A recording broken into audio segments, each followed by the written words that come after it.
नमस्कार दोस्तों, स्वागत है आप सभी का आपके अपने चैनल शिक्षा की दुनिया में। अगर आप इग्नू के स्टूडेंट हैं तो आज की यह वीडियो आपके लिए बहुत यूज़फुल होने वाली है। इस वीडियो में मैं आपको असाइनमेंट के आंसर नहीं बल्कि असाइनमेंट से जुड़ी हुई इम्पोर्टेंट जानकारी दूंगी जो असाइनमेंट को तैयार करने से लेकर सबमिट करने तक आपके बहुत काम आएगी। साथ के साथ आप इस सोल्ड असाइनमेंट को देखिए और अपनी असाइनमेंट कॉपी को कंप्लीट कीजिए। वीडियो को पूरा ज़रूर देखिए क्योंकि आज हम जानने वाले हैं जैसे कि असाइनमेंट क्वेश्चन पेपर कहाँ से डाउनलोड करना है, सही असाइनमेंट कैसे पहचानना है और असाइनमेंट का फ्रंट पेज कैसे तैयार करना है, असाइनमेंट लिखते समय किन किन बातों का ध्यान रखना है और असाइनमेंट सबमिट करने से पहले कौन कौन सी चीज़ें चेक करनी हैं। तो दोस्तों चलिए वीडियो को शुरू करते हैं। सबसे पहले जानते हैं असाइनमेंट क्या होता है। इग्नू में प्रत्येक कोर्स के लिए असाइनमेंट दिया जाता है।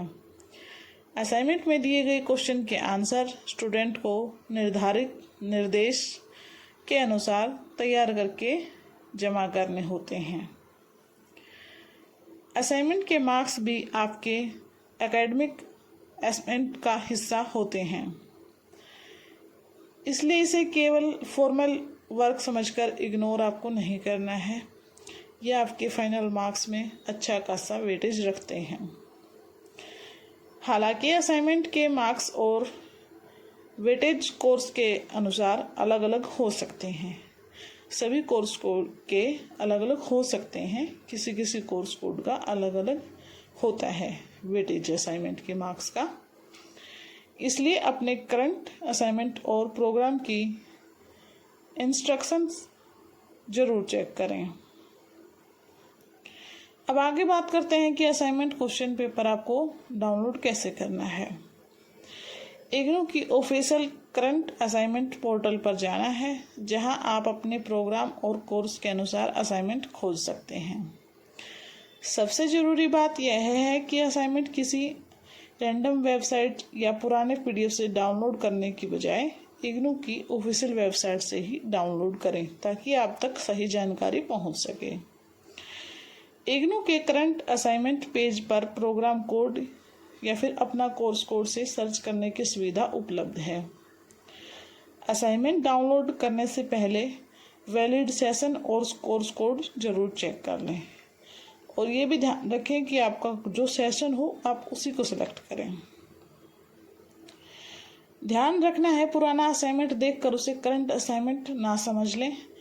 अगर आप कोर्स कोड है तो सर्च बॉक्स में अपना कोर्स कोड डालकर असाइनमेंट चेक करें और अपने सेशन के लिए वैलिड पीडीएफ डाउनलोड करें जो कि फ्री ऑफ कॉस्ट होता है।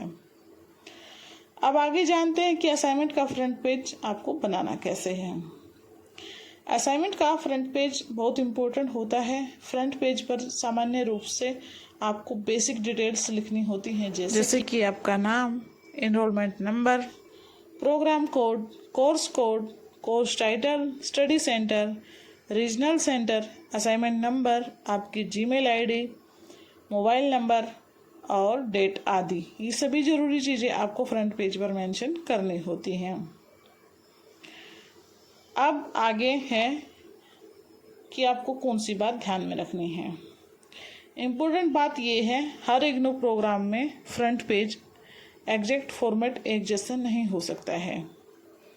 कुछ प्रोग्राम में अलग डिटेल मांगी जाती है, इसलिए अपने असाइनमेंट पीडीएफ में दिए गए निर्देश में अलग डिटेल मांगी गई है तो उसे जरूर देख लें।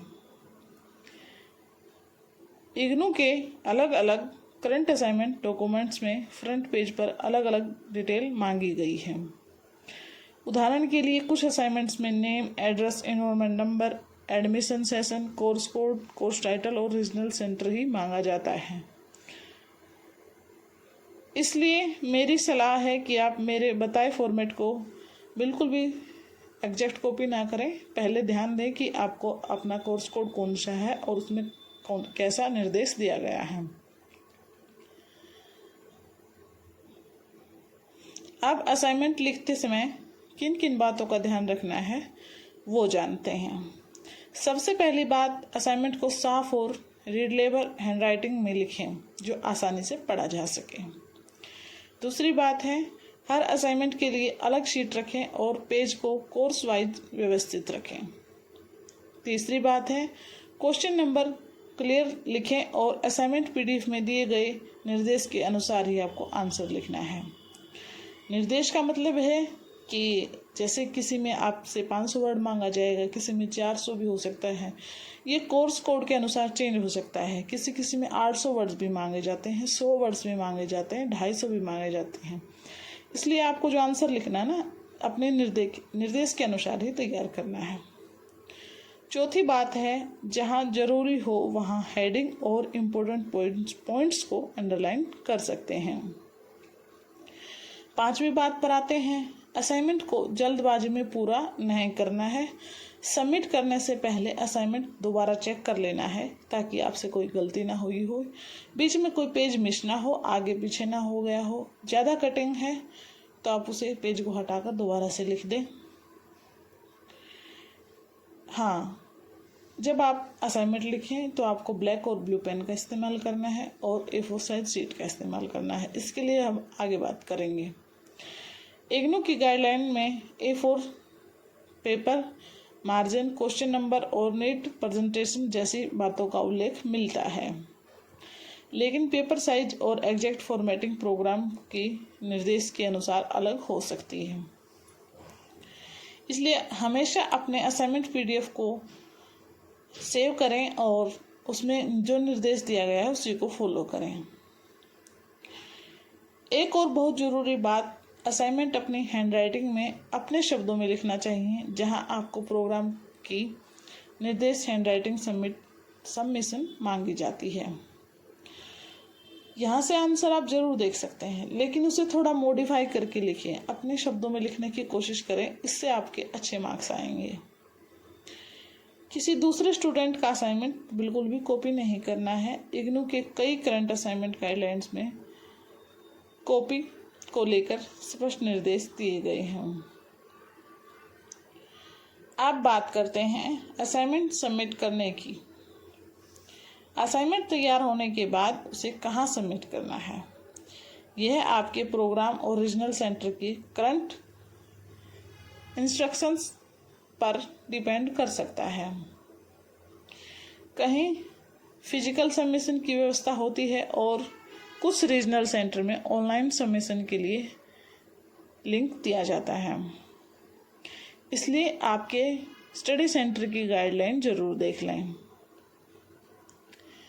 सिर्फ पुराने यूट्यूब वीडियो को जानकारी पर डिपेंड आपको नहीं रहना है। किसी भी पुराने वीडियो की जानकारी आप अगर रखते हैं तो एक बार नई वीडियो देख लें या फिर अपने जो स्टडी सेंटर हैं वहाँ पर पता कर लें। अपने रीजनल सेंटर की लेटेस्ट नोटिस आपको ज़रूर चेक करनी है, चाहे वो किसी भी बारे में हो। अगर ऑनलाइन सबमिशन की सुविधा दी गई है तो पीडीएफ बनाते समय रीजनल सेंटर की निर्देश को ध्यान में रखना है और उसको फॉलो करना है। कुछ रीजनल सेंटर निर्देश में कोर्स वाइज सिंगल पीडीएफ और फर्स्ट पेज पर स्टूडेंट डिटेल्स जैसी रिक्वायरमेंट्स दी गई है। मेरी तरफ से आपके लिए कुछ बहुत ज़रूरी सुझाव है दोस्तों। असाइनमेंट सबमिट करने के बाद उसका प्रूफ ज़रूर आपके पास रखें। जो आपकी रिसीविंग स्लिप होती है वो आपको ज़रूर से ज़रूर वहाँ पर लेनी है और उस पर आप जिस भी अध्यापक को अपने असाइनमेंट सौंप रहे हैं, सबमिट कर रहे हैं, उनके सिग्नेचर होना ज़रूरी है। और जितने भी आप कोर्स कोड के सोल्ड असाइनमेंट सबमिट कर रहे हैं सभी उस रिसीविंग स्लिप पर मेंशन होने चाहिए। अगर आपका एक भी कोर्स कोड छूट जाता है तो आपके उसके नंबर नहीं लग पाएंगे।